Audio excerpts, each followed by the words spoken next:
ಈಗ ಶಿಕ್ಷಣ ಅಥವಾ ಆ ದೇವರ ಪೂಜೆ, ಧಾರ್ಮಿಕತೆ, ಈ ಶಾಸ್ತ್ರ ಸಂಪ್ರದಾಯ ಇದ್ರೊಳಗಡೆ ಯಾರಿತ್ತು ಅವ್ರನ್ನೆಲ್ಲ ಬ್ರಾಹ್ಮಣರು ಅಂತ ಮಾಡಿದ. ಫಸ್ಟ್ ಜಾತಿ ಹೇಳೋದು ಸ್ಟಾರ್ಟ್ ಆದಾಗ ಯಾರು ರಕ್ಷಣೆ ಮಾಡ್ತಾ ಇದ್ವೋ, ಆ ಪ್ರದೇಶವನ್ನು ರಕ್ಷಣೆ ಮಾಡ್ತಾ ಇದ್ವ ಅವ್ರನ್ನ ಕ್ಷತ್ರಿಯರು ಅಂತ ಮಾಡ್ದ. ಯಾರು ವ್ಯಾಪಾರ ವಹಿವಾಟು ಮಾಡ್ಕೊತಿದ್ವ, ವಾಣಿಜ್ಯ ವ್ಯವಹಾರದಲ್ಲಿ ಯಾರು ತೊಡಗಿಸ್ಕೊಂಡಿದ್ವ ಅವ್ರನ್ನೆಲ್ಲ ವೈಶ್ಯರು ಅಂತ ಮಾಡ್ದ. ಯಾರು ಕೃಷಿ ಕಾಯಕವನ್ನ ಮಾಡ್ತಾ ಇದ್ವ, ಕೃಷಿ ಕಾಯಕವನ್ನ ಯಾರು ಮಾಡ್ತಾ ಇದ್ವ ಅವ್ರನ್ನ ಶೂದ್ರರು ಅಂತ ಮಾಡ್ದ. ಬ್ರಾಹ್ಮಣ, ಕ್ಷತ್ರಿಯ, ವೈಶ್ಯ, ಶೂದ್ರ, ಧ್ವಲಿ. ಆದ್ರೆ ವೇದಗಳ ಕಾಲದಲ್ಲಿ ಎಲ್ಲ ಸರಿಯಾಗೇ ಇತ್ತು, ಎಲ್ಲ ಸರಿ ಇತ್ತು. ಆದ್ರೆ ಕ್ರಮೇಣ ಆ ನಂತರ ಏನು ಬಂತಲ್ಲಿ, ಸುಮಾರು ಒಂದು 5-6 ಶತಮಾನಗಳು ಕಳೆದ ಮೇಲೆ, ಅಥವಾ 1,000, 1,500 ವರ್ಷ ಕಳೆದ ಮೇಲೆ ಈ ಪ್ರಜ್ಞೆಯಲ್ಲಿ ಒಂದ್ ಸ್ವಲ್ಪ ಬದಲಾವಣೆ ಆಯ್ತು. ಶ್ರೇಷ್ಠತಾ ಮನೋಭಾವ ಹುಟ್ಕೊಂಡ್ಬಿಡುತ್ತಲ್ಲಿ. ಅಲ್ಲಿ ಬೇರೆ ಬೇರೆ ಕಾರಣಗಳೆಲ್ಲ ಸೃಷ್ಟಿ ಆಯ್ತು, ಏನೇನೋ ಆತು. ಅದು ಬೇಡ, ಈಗ ಆ ವಿಷಯ ಬೇಡ ಇಲ್ಲಿ. ಆದರೆ ಹವ್ಯಕರ ಇತಿಹಾಸ ತಗೊಂಡಾಗ, ಆ ಲೋಕಾದಿತ್ಯನ ಹತ್ರ ಹೇಳ್ತಾ ಇದ್ನಲ್ಲಿ ನಾನು, ಈ ಶರ್ಮರಲ್ಲೇ, ಬ್ರಾಹ್ಮಣರಲ್ಲೇ ಅವರವ್ರ ವೃತ್ತಿಗಳಿಗೆ ಅನುಗುಣವಾಗಿ ಅವಕ್ಕೊಂದೊಂದು ಸರ್ನೇಮ್ ಕೊಡ್ತಾ, ಯಜ್ಞವನ್ನ ಮಾಡ್ತಾ ಇದ್ದವ್ರನ್ನ ಯಾಜಿಗಳು ಅಂತ ಕರೆದ. ಹಿಂಗೆ ಬಂತು ದಾಖಲೆಯಲ್ಲಿ, ಹಿಂಗೆ ಬಂತು. ಯಾರು ಯಜ್ಞಗಳಲ್ಲಿ ಭಾಗಿಯಾಗ್ತಿದ್ವ, ಒಳ್ಳೊಳ್ಳೆ ಯಜ್ಞಗಳನ್ನ ಯಾರು ಮುನ್ನಡೆಸಿ ಮಾಡ್ತಾ ಇದ್ವ, ಅದರಲ್ಲಿ ತೊಡಗಿಸ್ಕೊಂಡಿದ್ವ, ಅವೆಲ್ಲ ಯಾಜಿಗಳಾದ. ಸಭೆಯ ಹಿತವನ್ನ ಕಾಯುವವರು ಅವು ಸಭಾಹಿತರಾದ. ಆಡಳಿತದಲ್ಲಿ ವಿಶೇಷವಾಗಿ ತೊಡಗಿಸ್ಕೊಂಡಿದ್ದವು ಹೆಗಡೆಗಳಾದ. ಈ ಧರ್ಮ, ಶಾಸ್ತ್ರ, ಪೌರೋಹಿತ್ಯ, ಜ್ಯೋತಿಷ್ಯ ಇವೆಲ್ಲ ಜೋಯಿಸರು, ಭಟ್ರು, ಆಮೇಲೆ ಶಾಸ್ತ್ರಿಗಳು. ಅದರಲ್ಲೇ ಬೇರೆ ಬೇರೆ ವಿಭಾಗಗಳನ್ನು ಮಾಡ್ದ. ಈ ಭಟ್ರು, ಜೋಯಿಷಿ, ಶಾಸ್ತ್ರಿ ಇವೆಲ್ಲ ಬರ್ತವಲ್ಲಿ, ಇವೆಲ್ಲ ವಿಶೇಷವಾಗಿ ಈ ಜ್ಯೋತಿಷ್ಯ, ಧಾರ್ಮಿಕ, ಪೌರೋಹಿತ್ಯ ಇದರಲ್ಲಿ ತೊಡಗಿಸ್ಕೊಂಡಿದ್ದವಾದ. ಹೀಗಾಗಿ ಅವು ಯಾವ್ಯಾವ ಒಂದೊಂದು ಗುಂಪು ಏನಿತ್ತಲ್ಲಿ ಅವಾಗ ಜನಸಂಖ್ಯೆನೂ ಕಡಿಮೆ ಇತ್ತು, ತುಂಬಾ ಕಡಿಮೆ ಇತ್ತು. ಏನು ಇದ್ವೋ ಅವ್ರನ್ನೆಲ್ಲ ಒಂದ್ ಸರ್ನೇಮ್ ಕೊಟ್ಟು ಅವಕ್ಕೆಲ್ಲ ಒಂದ್ ಸರ್ನೇಮ್ ಬಂತು. ಆವಾಗ ನಮ್ಗೆ ಈ ರೀತಿ ಸರ್ನೇಮ್ ಬಂದಿದ್ದು ಆ ಟೈಮ್ ಅಲ್ಲಿ, ಅಂದ್ರೆ 1,500 ವರ್ಷಗಳ ಹಿಂದೆ ನಮಗೆ ಈ ರೀತಿ ಎಲ್ಲ ಸರ್ನೇಮ್ಗಳು, ಹೆಗಡೆ, ಭಟ್ಟ, ಜೋಯಿಷಿ, ಶಾಸ್ತ್ರಿ, ಸಭಾಹಿತ, ಯಾಜಿ ಹೀಗೆಲ್ಲ ಏನಿದ್ದಲ್ಲಿ ಇವೆಲ್ಲ ಬಂದಿದ್ದು 1,500 ವರ್ಷಗಳ ಹಿಂದೆ. ಆಮೇಲೆ ಅವಕ್ಕೆ ಬೇರೆ ಬೇರೆ ಅಗ್ರಹಾರಗಳನ್ನೆಲ್ಲ ಮಾಡ್ಕೊಳ್ತಾ ಅವು ದಕ್ಷಿಣ ಕನ್ನಡ, ಉತ್ತರ ಕನ್ನಡ, ಬೇರೆ ಬೇರೆ ಎಲ್ಲ ಭಾಗಗಳಿಗೆ ಹೋಗಿ ನೆಲೆಸಲ್ಲ, ಬೇರೆ ಬೇರೆ ಕಾರಣಗಳಿಗೆ ಹೋಗಿ ನೆಲೆಸ್ದ. ಇಲ್ಲಿ ನಾವು ಒಂದು ಗಮನಿಸವು, ನಾವು ವಿಶೇಷವಾಗಿ ನಾವು ಹವ್ಯಕರು ಎಲ್ಲಿಂದ ಬಂಜ ಹೇಳಿ ಕೇಳಿದಾಗ ಎಲ್ರಿಗೂ ಗೊತ್ತಿರೋದು, ನಿಂಗ ಎಲ್ಲ ಬಹುಶಃ ಅದನ್ನೇ ತಿಳ್ಕೊಂಡಿದ್ದೀಕು, ಉಜ್ಜಯಿನಿಯಿಂದ ಬಂದ, ಉತ್ತರದ ಉಜ್ಜಯಿನಿಯಿಂದ ಬಂದ. ಈಗ ನಾವು ಉಜ್ಜಯಿನಿಗೆ ಹೊರಟಿದ್ವಿ, ಈಗ ನಾಡ್ದಿಗೆ ಯಾವಾಗ 25ನೇ ತಾರೀಕಿಗೆ ಗುರುಗಳು ಕಳಿಸ್ತಾ ಇದ್ರು ನಮ್ಮ ಇದೇ ವಿಷಯದ ಅಧ್ಯಯನಕ್ಕೋಸ್ಕರ ಸಂಶೋಧನೆ ಮಠದ ಇತಿಹಾಸ ಮತ್ತೆ ಹವ್ಯಕರ ಇತಿಹಾಸದ ಅಧ್ಯಯನ ಸಂಶೋಧನೆಗೆ ಈಗ ನಾಡ್ದಿಗೆ 25ಕ್ಕೆ ಉಜ್ಜಯಿನಿಗೆ ಹೋಗ್ತಾ ಇದ್ವಿ. ಆದ್ರೆ ಇಲ್ಲಿ ಒಂದು ವಿಷಯ ಹೇಳ್ತಿ ಕೇಳಿ, ಎಂತೂ ಅಂದ್ರೆ ನಾವು ಪ್ರಾರಂಭದಲ್ಲೇ ಅಲ್ಲಿಂದ ಬಂದವಲ್ಲ. ನಮ್ದು ಮೂಲಕ್ಕೆ ಎಷ್ಟೋ ಅಧಿಕೃತ ಸಮಯ ಗೊತ್ತಿರೋದಕ್ಕಿಂತ ಮೊದ್ಲೇ ನಾವು ಇಲ್ಲೇ ಇದ್ದಾಗಿತ್ತು, ದಕ್ಷಿಣ ಭಾರತದಲ್ಲಿ ಇದ್ದಾಗಿತ್ತು. ಕಾರಣಾಂತರಗಳಿಂದ ನಾವು ಸುಮಾರು 2,300 ವರ್ಷಗಳ ಹಿಂದೆ, ಸರಿಯಾಗಿ ಕೇಳಿ 2,300 ವರ್ಷಗಳ ಹಿಂದೆ ನಾವು ಬನವಾಸಿ, ಶಿಕಾರಿಪುರ ಈ ಎಲ್ಲಾ ಭಾಗಗಳನ್ನ ಬಿಟ್ಟು ಮತ್ತೆ ಉಜ್ಜಯಿನಿಗೆ ಹೋಗಿ ನೆಲೆಸುವ ಪರಿಸ್ಥಿತಿ ಬಂದಿತ್ತು. ಈ ವಿಷಯ ಮುಸುಕ್ನಲ್ಲಿತ್ತು, ಇದು ಎಲ್ಲರಿಗೂ ಗೊತ್ತಿಲ್ಲ. ಎಂತಕ್ ಬಿಟ್ಟಿಗೆ ಹೋದ ಹಂಗಾದ್ರಿ? ಎಂತಕ್ ಬಿಟ್ಟಿಗೆ ಹೋಗ್ರ ಕಾರಣ ಇತ್ತು?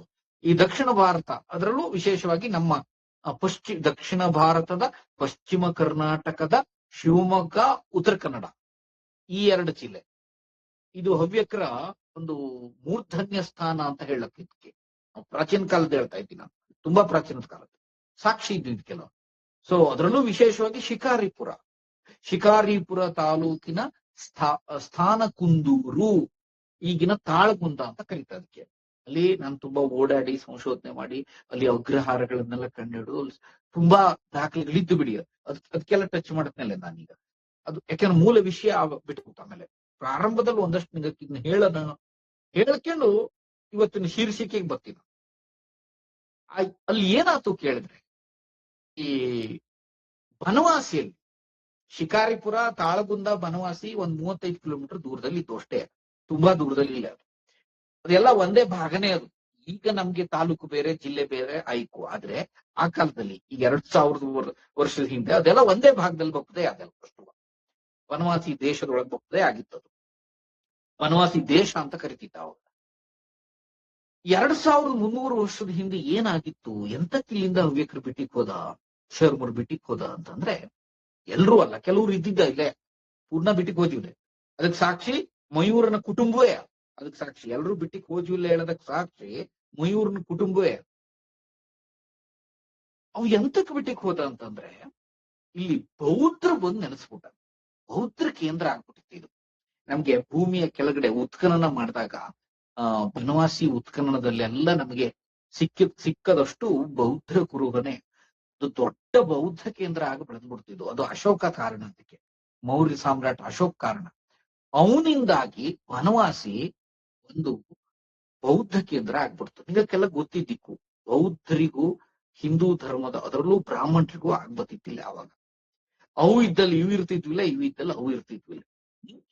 ಸೊ ಹಿಂಗಾಗಿ ಬೌದ್ಧ ಕೇಂದ್ರ ಆದ್ಮೇಲೆ ಆ ಭಾಗದಲ್ಲಿ ಇವು ಇರಲಾಗದೆ ಇವು ಅಲ್ಲಿ ಹೋಗ್ತಾವ. ಎಷ್ಟು ಒಂದು 600 ವರ್ಷ ಆಗೋದು. 600 ವರ್ಷ ಆದ್ಮೇಲೆ ಹೋದವರನ್ನ ಮತ್ತೆ ಕರ್ಕೊಂಡು ಬಂದಿದ್ದು ಉಜ್ಜಯಿನಿಯಿಂದ. ಹೋದವ್ರನ್ನ 32 ಕುಟುಂಬ ಬಂತು. ಅಲ್ಲಿಂದ ಕರ್ಕ ಬಂದಿದ್ದು ಇದೇ ಮಯೂರ ಶರ್ಮಾ. ಹೋದವ್ರನ್ನ ಕರ್ಕ ಬತ್ತಾವ. ಒಂದ್ಸಲ ಸ್ಥಿತ್ಯಂತರ ಆಗೋಗಿತ್ತು. 2ನೇ ಸಲ ಮತ್ತೆ ಸ್ಥಿತ್ಯಂತರ ಇದು. ಹೋದವ್ರನ್ನ ಕರ್ಕೊಂಡ್ ಬಂದು ಇಲ್ಲಿ ನೆಲೆಸ್ತಾ ಅವಕ್ಕೆಲ್ಲ ಅಗ್ರಹಾರ ಸ್ಥಾಪನೆ ಮಾಡ್ಕೊಡ್ತಾ. ಘಟ್ಟದ ಮೇಲೆ, ಘಟ್ಟದ ಕೆಳಗೆ ಎಲ್ಲಾ ಕಡೆ ಅಗ್ರಹಾರ ಸ್ಥಾಪನೆ ಆಯ್ತು ಬೇರೆ ಬೇರೆ ಕಾಲಗಳಲ್ಲಿ. ಆಯ್ತಾ? ಅದು ವಿಕಾಸ ಬೇರೆ ಇತ್ತು. ಅಗ್ರಹಾರದ ವಿಕಾಸ ಅಂತ ತಗೊಂಡ್ರೆ ಅದು ಬೇರೆನೆ ಆಗ್ತು. ಹಿಂಗಾಗಿ ಇದು ಹವ್ಯಕರ ಇತಿಹಾಸದ ಮೂಲ ಹೆಜ್ಜೆ. ಈಗ ನಾನು ಹೇಳಿದ್ದು ಹೆಜ್ಜೆ ಗುರುತು. ಇಷ್ಟು ಕೆಲಸ ಆಗಿತ್ತು 2300 ವರ್ಷದಿಂದ 1500 ವರ್ಷದ ಮಧ್ಯಭಾಗದಲ್ಲಿ ಇಷ್ಟು ಕೆಲಸ ಆಗಿತ್ತು. ಆತಾ? ಹಿಂಗಾಗಿ ಹವ್ಯಕರು ಹವ್ಯಕತನ ಬೆಳೆತು. ಇಲ್ಲಿ ಈಗಿನ ವಿಷಯಕ್ಕೆ ಬರ್ತೀನಿ ನಾನೀಗ. ಹವ್ಯಕತನದ ಸಂರಕ್ಷಣೆ ಎಷ್ಟು ಅಗತ್ಯ ಇದ್ದು ಅಂದ್ರೆ, ಹವ್ಯಕತನದಲ್ಲಿ ಒಂದು ಸೊಗಡಿದ್ದು ಗೊತ್ತಿದ್ದು ನಿಗಕ್ಕೆಲ್ಲ. ನಮ್ಮ ಪ್ರತಿ ಒಂದರಲ್ಲೂ ನಮ್ದೇ ಆದ ಒಂದು ವಿಶೇಷತೆ ಇದ್ದು. ನಮ್ಮ ಭಾಷೆ, ಅಲ್ಲಿಂದ ಬರೋ ಭಾಷೆ, ನಮ್ಮ ಭಾಷೆಗೆ ಒಂದು ವಿಶೇಷ ಸಂಗತಿ ಇತ್ತು. ನಮ್ಮ ಊಟ ಮಾಡುವ ವಿಧಾನ, ನಮ್ಮ ಅಡುಗೆ ಪದಾರ್ಥಗಳು, ನಮ್ಮ ಸಂಸ್ಕಾರ, ನಮ್ಮ ಸಂಸ್ಕೃತಿ, ಪ್ರತಿ ಒಂದ್ರಲ್ಲೂ ನಮ್ಮ ಚಾಣಾಕ್ಷ ಬುದ್ಧಿ. ಬಹುಶಃ ಯಾರಿಗೂ ಬಪ್ಪಲು ಸಾಧ್ಯ ಇಲ್ಲ ಇದು. ಬಹುಶಃ ಇಷ್ಟೆಲ್ಲ ಬುದ್ಧಿ ಹೆಚ್ಚಾಗಿದ್ದಕ್ಕೆ ನಾವ್ ಹಿಂಗ್ ಒಬ್ರು ಕಂಡ್ರೆ ಒಬ್ರಿಗೆ ಆಗ್ತಿಲ್ಲ ಅಂತ ಅದು ಗೊತ್ತಿಲ್ಲ. ಯಾಕೆಂದ್ರೆ ನಮ್ಮಲ್ಲಿ ಒಗ್ಗಟ್ಟಿಲ್ಲ ನೋಡಿ. ನಮ್ಮ ದೊಡ್ಡ ಸಮಸ್ಯೆ ಅಂತಂದ್ರೆ ಸಂಕುಚಿತ ಮನೋಭಾವ. ಈಗ ಎಲ್ರೂ ಇದನ್ನ ಒಪ್ಪಿಗೆ ಅನ್ಕತಿ. ಸಂಕುಚಿತ ಮನೋಭಾವ ನಮ್ಮ ಸಮುದಾಯದಲ್ಲಿ ಇದ್ದಷ್ಟು ಎಲ್ಲರೂ ಹೇಳ್ಕೆತ್ತ ತಗಳ ಸಮುದಾಯದಲ್ಲೂ ಇದ್ದು, ತಗಳ ಸಮುದಾಯದಲ್ಲೂ ಇದ್ದು ಹೇಳಿ. ಆದ್ರೆ ವಿಶೇಷವಾಗಿ ನಮ್ಮ ಸಮುದಾಯದಲ್ಲೇ ಕಾಣ್ತದೆ. ಎಂತಕ್ಕೆ ಹೇಳದ್ನ ಯೋಚನೆ ಮಾಡಿದ್ರ? ಯಾವಾಗ್ಲೂ ಎಲ್ರೂ ಬುದ್ಧಿವಂತರಾದ್ರೆ ಅಲ್ಲಿ ಪ್ರಶ್ನೆಗಳು ತುಂಬಾ ಬರ್ತಾ ಹೋಗ್ತು, ಸಂಕುಚಿತ ಭಾವನೆನೂ ಬರ್ತಾ ಹೋಗ್ತು, ಅಸೂಯೆಗಳು ಪ್ರವೃತ್ತಿ ಬರ್ತಾ ಹೋಗ್ತು. ಇದರಿಂದ ಅಪಾಯ ಏನಾಗ್ತು? ನಮ್ಗೆ ತೊಂದ್ರೆ, ಇದರಿಂದ ನಮ್ಮ ಸಮುದಾಯಕ್ಕೆ ತೊಂದ್ರೆ. ಇದರಿಂದ ಈ ಸಂಕುಚಿತ ಮನೋಭಾವದಿಂದ ತೊಂದರೆ ಎಪ್ಪದು ಹವ್ಯಕತನಕ್ಕೆ, ಹವ್ಯಕರಿಗೆ ಈ ಎರಡಕ್ಕೂ ತೊಂದರೆ ಆಗುತ್ತೆ. ಹೀಗಾಗಿ ಎಷ್ಟೇ ನಾವು ಬೆಳೆದ್ರೂ ಕೂಡ ಮೊದಲನೇದಾಗಿ ನಾವು ಬಿಡ್ಲೇಬೇಕಾದ ಒಂದು ಗುಣಾಂಶ ಅಂದ್ರೆ ಅದು ನಮ್ಮಲ್ಲಿನ ಸಂಕುಚಿತ ಮನೋಭಾವ ಬಿಡವು. ಬರೀ ನಾವು ಹಿಂಗೆ ಹೇಳಿ ಹೊಗಳಿಕೆ ತಿಪ್ಪದ್ರಲ್ಲಿ ಅರ್ಥ ಇಲ್ಲೇ. ನಮ್ಮೊಳಗಿನ ದೋಷವನ್ನ ನಾವು ಸರಿಪಡಿಸಿಗಳವು, ಅದು ಬದಲಾವಣೆ. ನಮಗ್ ಬೇಕಾಗಿರೋದು ಅದು. ಏನು ದೋಷ, ಏನ್ ಆಗ್ತಾ ಇದ್ದಪ್ಪ ಹವ್ಯಕತನಕ್ಕೆ, ಏನು ಸಮಸ್ಯೆ ಆಗ್ತಾ ಇತ್ತು ಹಂಗಾರೆ? ಇದು ನಮಗೆ ಸಮಸ್ಯೆ.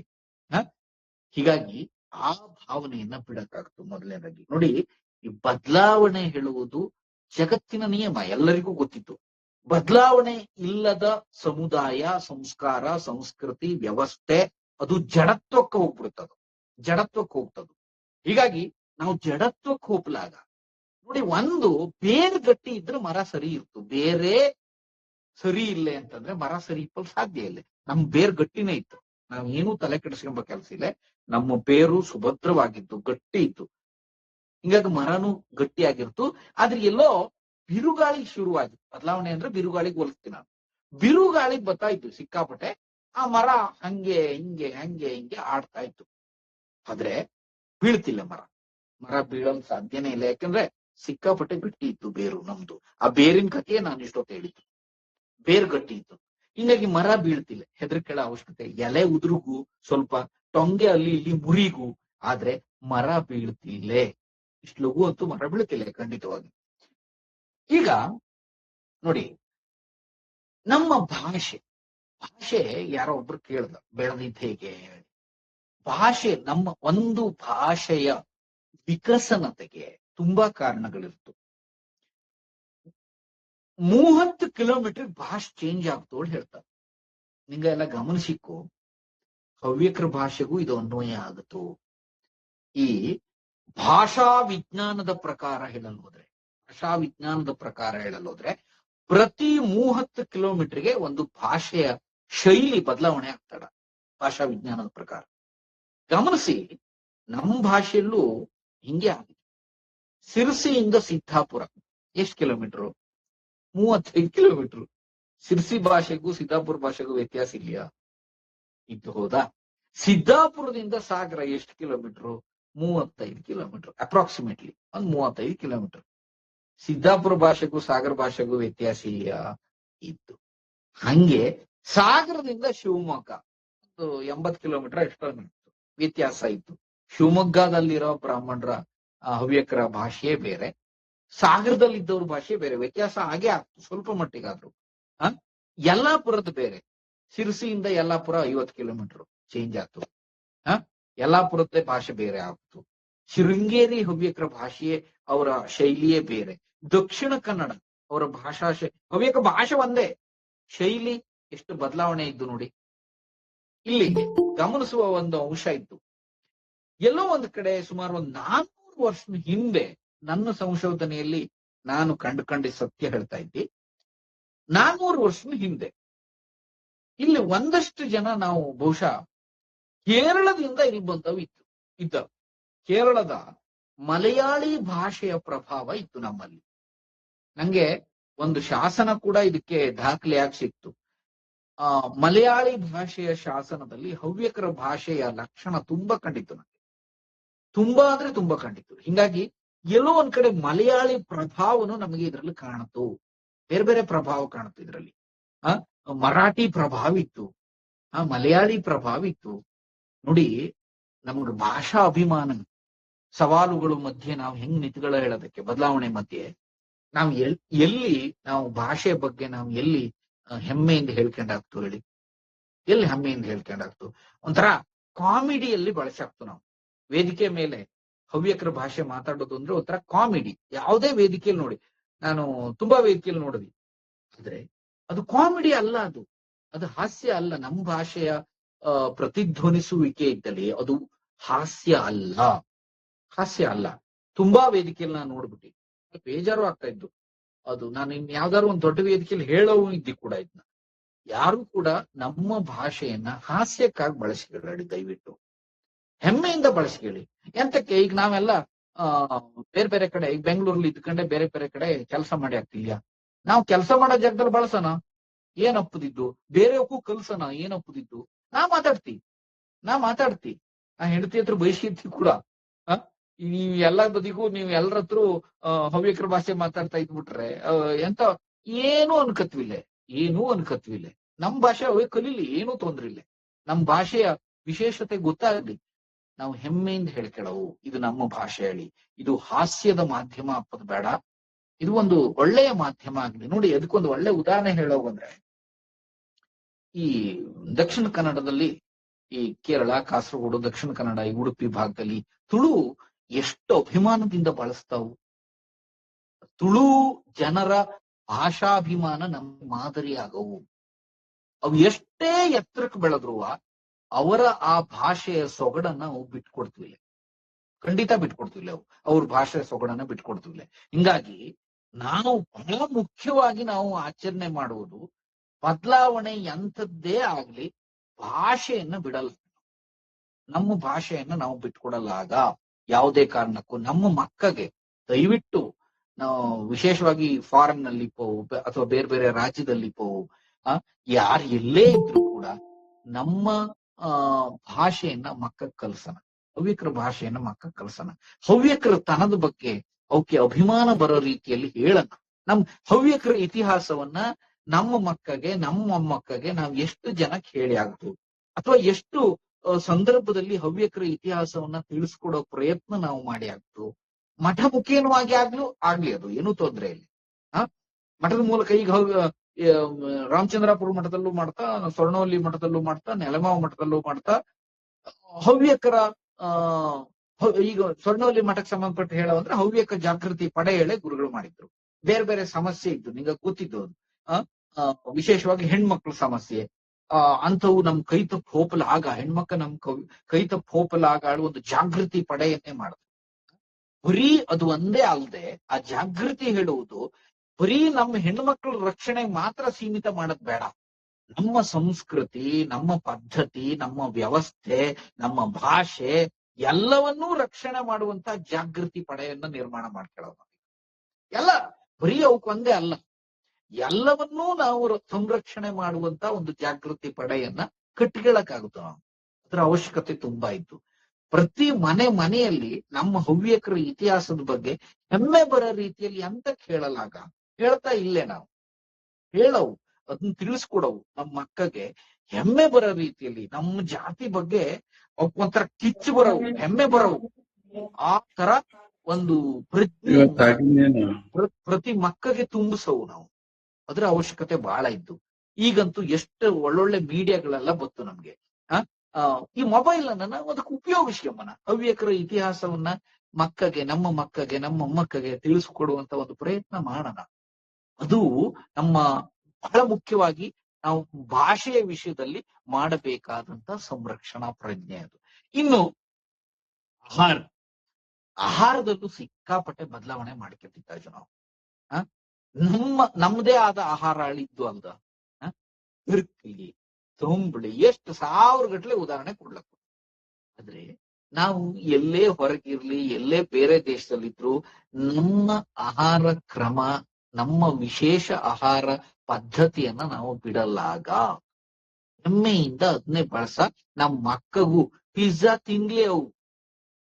ಪಿಜ್ಜಾ, ಬರ್ಗರು, ಅದು ಇದು ಏನೇನೋ ಬರ್ತವಲ್ಲಿ ಅದು ತಿನ್ಲಿ. ಆದ್ರೆ ಅದ್ರ ಜೊತೆಗೆ ತಂಬಳಿ ಅನ್ನನೂ ಉಣ್ಣವಲ್ಲಿ ಅವು. ತಂಬಳಿ ಅನ್ನವು ಉಣ್ಣವನು. ಇದೇ ಬದಲಾವಣೆ ಜೊತೆಗೆ ಸಂರಕ್ಷಣೆ ಅಂದ್ರೆ ಇಟ್ಟೆಯ. ನಮ್ ಹವ್ಯಕತನ ಅಂದ್ರೆ ಇದು. ಆಹಾರದಲ್ಲಿ ಹವ್ಯಕತನ ಇದ್ದು, ವಿಹಾರದಲ್ಲಿ ಹವ್ಯಕತನ ಇದ್ದು, ಭಾಷೆಯಲ್ಲಿ ಹವ್ಯಕತನ ಇದ್ದು, ಉಡುಗೆಯಲ್ಲಿ ಹವ್ಯಕತನ ಇದ್ದು, ಪ್ರತಿ ಒಂದ್ರಲ್ಲೂ ಹವ್ಯಕತನ ಇತ್ತು ಅಲ್ದ. ಅಂದ್ರೆ ಹವ್ಯಕತನ ಅಂದ್ರೆ ಐಡೆಂಟಿಟಿ ಆಫ್ ಹವ್ಯಕಾಸ್. ಹವ್ಯಕರ ಐಡೆಂಟಿಟಿಯೇ ಹವ್ಯಕತನ. ಆ ನಮ್ಮ ಐಡೆಂಟಿಟಿಯನ್ನ ನಾವು ಬಿಡದೆ ಹೋದಂಗೆ ಇಟ್ಕೊಂಡ್ರೆ ಆತು. ಅದೇ ಸಂರಕ್ಷಣೆ ಪ್ರತಿಯೊಂದ್ರಲ್ಲೂ. ಏನ್ ಹೇಳಿದ್ನಲ್ಲ ಈಗ ನಾ ಆಹಾರದ್ದು ಹೇಳಿದ್ವಿ, ಊಟದ್ದು ಹೇಳಿದ್ವಿ, ನಮ್ಮ ವೇಷಭೂಷಣ ಕ್ರಮದಲ್ಲಿ ಹೇಳಿದ್ವಿ. ಪ್ರತಿ ಒಂದ್ರಲ್ಲೂ ಕೂಡ ಈಗ ನಾವು ಮಠಕ್ಕೆ ಹೋಗ್ಬೇಕಾರೆ ಹಿಂದಿನವರೆಗೂ ಅದೊಂದು ಇಟ್ಕೊಂಡು ಬಂದಾಜ ನಾವು ಹೆಂಗ್ ಹೋಗಿ ಆಗ್ತು ನಾವು. ಆದ್ರೆ ಎಷ್ಟೋ ಮಕ್ಕಳು ನಾವು ಬೇರೆ ರೀತಿಯಲ್ಲಿ ಹೋಗುದು ಕಾಣ್ತಾ ಇದ್ದಿಲ್ಲ. ನಾನ್ ಮಠಕ್ಕೆ ಹೋದಾಗ ಕಾಣತ್ನಲ್ಲಿ ಅವು ಪ್ಯಾಂಟ್ ಹಾಕೊಂಡೇ ಬರ್ತಾವ. ಚೇಂಜ್ ಮಾಡವು, ಆ ಸಿಸ್ಟಮ್ ಚೇಂಜ್ ಮಾಡ್ಲೇಬೇಕು. ಹೇಳಿ ಮಾಡ್ಸವು. ಹೇಳೋದ್ರಿಂದ ಏನೂ ತಪ್ಪಿಲ್ಲ, ಅವ್ರನ್ನ ತಿದ್ದೋದ್ರಿಂದ ಏನೂ ತಪ್ಪಿಲ್ಲ. ಅವು ಲುಂಗಿ ಉಟ್ಕೊಂಡೇ ಹೋಗವು, ಶಾಲ್ ಹಾಕೊಂಡೇ ಬರೋವು, ಲುಂಗಿ ಶಾಲು ಇದ್ಕೊಂಡೇ ಮಠಕ್ಕೆ ಹೋಗವು, ಪ್ಯಾಂಟ್ ಹಾಕೊಂಡ್ ಮಠಕ್ಕೆ ಹೋಗೋದಲ್ಲ. ಎಷ್ಟೇ ನೀವು ಬೇರೆ ಎಲ್ಲರೂ ಹೋಗ್ಬೇಕಾರೆ, ಈಗ ಗೋವಾಕ್ ಹೊರಟಾಜು ನಾವು ಟ್ರಿಪ್ಪಿಗೆ ಹೋಗ್ಲೇಬೇಕು, ಹೋಗವು ಈ ಕಾಲಕ್ಕೆ ಹೊಂದ್ಕೊಳ್ಳವಲ್ಲಿ. ಗೋವಾಕ್ ಹೋಗ್ಬೇಕಾದ್ರೆ ಆವಾಗ ಜುಬ್ಬ ಹಾಕೊಂಡು ಲುಂಗಿ ಉಟ್ಕೊಂಡು ಆಗ್ತಿಲ್ಲ. ಆವಾಗ ಅಲ್ಲಿ ಹೆಂಗ್ ಹೋಗವ ಹಂಗ ಹೋಪನ.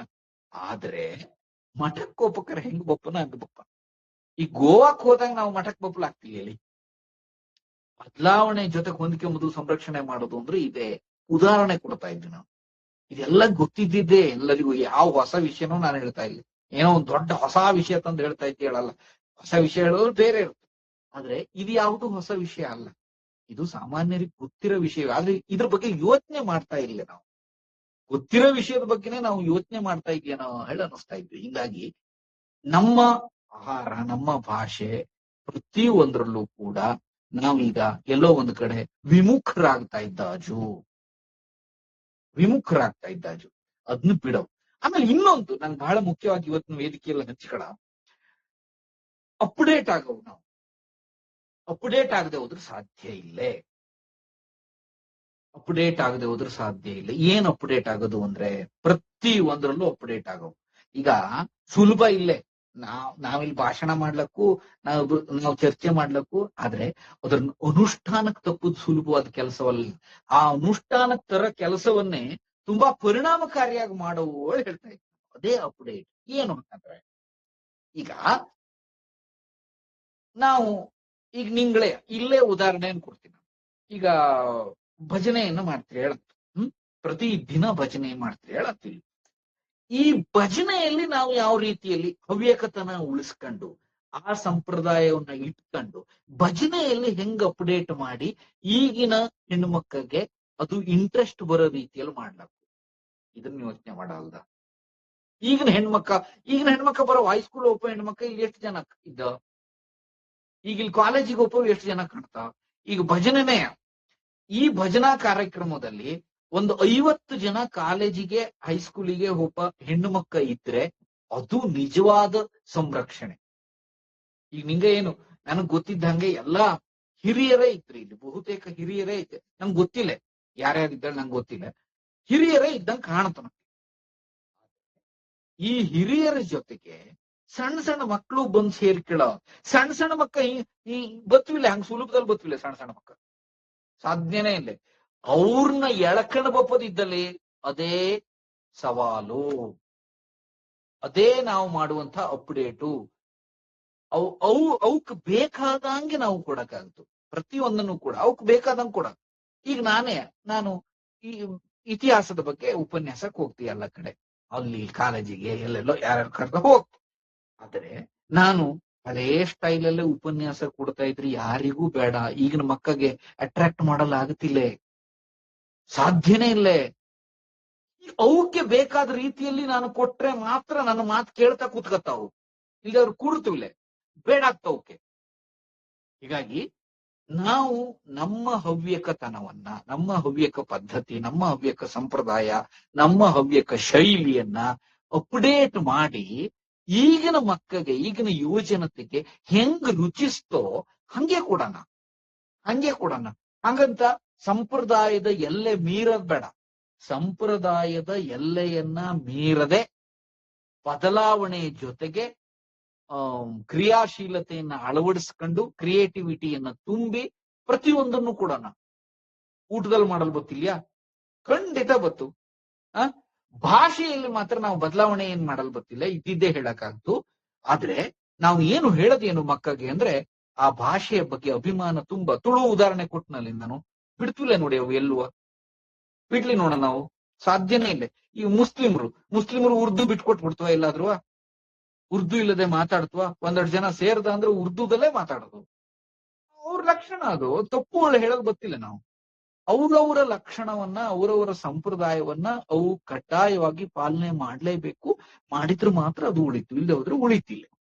ಹಿಂಗಾಗಿ ನನ್ನ ಕಳಕಳಿ ಇಷ್ಟೇ, ಪ್ರತಿ ಒಂದರಲ್ಲೂ ಕೂಡ ನಾವು ಚೇಂಜ್ ಆಗವು, ಅಪ್ಡೇಟ್ ಆಗಿ ನಮ್ಮ ಹವ್ಯಕತನವನ್ನ ಉಳಿಸ್ಕೊಳ್ಳವು, ಅಭಿಮಾನವನ್ನ ಮೂಡಿಸವು. ನಮ್ಮ ಸಮುದಾಯದ ಬಗ್ಗೆ, ನಮ್ಮ ಹವ್ಯಕರ ಇತಿಹಾಸದ ಬಗ್ಗೆ ಅವಕ್ಕೆ ಹೇಳಿ ಅಭಿಮಾನವನ್ನು. ಪ್ರತಿಯೊಂದು ಕುಟುಂಬಕ್ಕೆ ಇತಿಹಾಸ ಇರ್ತದೆ.